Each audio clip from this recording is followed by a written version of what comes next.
Hi, for this video what we're going to do is we're going to create an OGIVE. It's also known as a cumulative frequency graph, and you can create it using either the cumulative frequency or the cumulative relative frequency, depending upon whether you want to know the actual value or the number that fall in a certain class, or if you want to know the percentage or the relative frequency.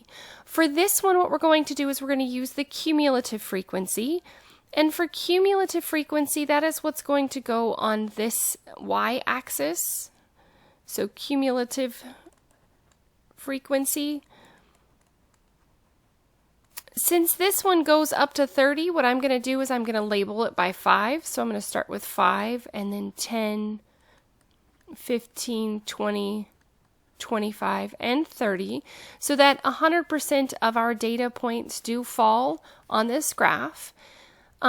Down here on the x-axis, how we're going to label it is we're going to use the upper class limit, and we're going to start with the class below our first one. So we're going to start at 46 because that's the last number that falls below the 47.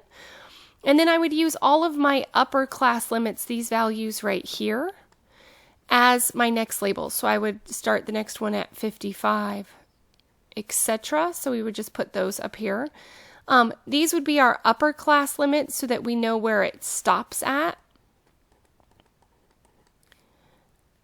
And with this, you could label it as upper class limits, or you could label it as whatever the context of your data is. This one, we don't have any context, so I can't tell what it is, but this is just going to be our upper class boundary, or our upper class limit. I guess limit would probably be better. Let me just put limit. Is what we're going to put here.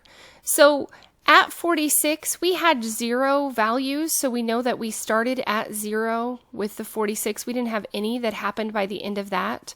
By the end of the next class, our cumulative frequency was 2, so that tells us that we had 2 by the end of 55.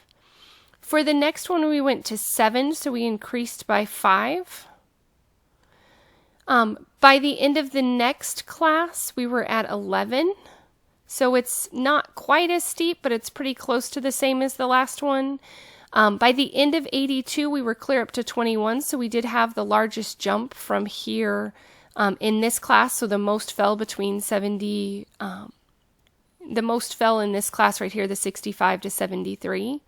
The 74 to 82. By the end of the next class, we were at 27. And then our last one ends at 30. So 100% of our data points fell by 100. So like I said, if you have the context of this, you could answer a lot more questions. We can see that the most occurred between the 74 and the 82. We could see that the lowest gain was here from 46 to 55. So maybe if this was test scores, you could see how many people fell between certain ranges on that graph. With this, the OGIVE is very helpful so that you can see an overall trend to see where the majority of your data fell.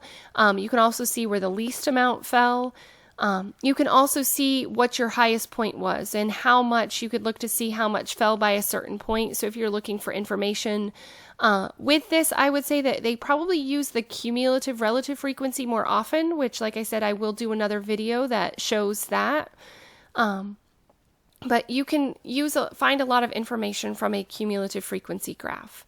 As always, thanks for watching. If there are other topics that you need me to cover, please just let me know.